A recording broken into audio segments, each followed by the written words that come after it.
Hello, fifth hour. I'm recording this Thursday afternoon. We actually just finished our chat about 30 minutes ago. I don't have much for you this week, as I mentioned. A couple videos in the DBQ, and then the big day, Friday, 1 o'clock. Don't be late.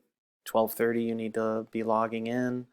Um, you know, it, do your best. I'm proud of you. I know you guys will do fine.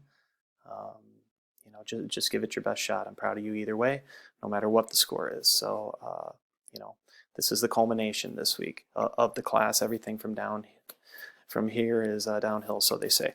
So Monday, you have one of the AP Live review videos. I'm looking at my notes. Progressivism and Imperialism due.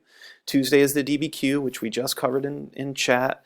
Relative importance, again, what reasons are more important than others, the different factors that cause the U.S. to expand westward.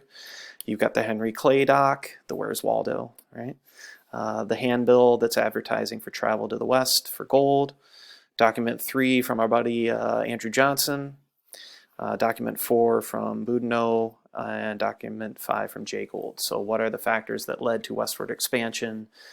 We've got this idea of Texas, we've got the gold rush, we've got the Homestead Act and railroads behind that. And like I said in chat, more people, the more white settlers that move west, and African Americans do too, especially after the Civil War, then Native Americans are gradually losing ground. We will have our chat on Thursday just to kind of review and last minute questions. And then, like I mentioned, Friday is the day. So any questions that you guys have, let me know. And I hope you have a great week. You need lots of sleep. We'll cover, the last minute to do and the checklist and everything on Thursday. Please, if you have missing DBQs, get them to me so I can grade them and give you feedback. Take care, guys.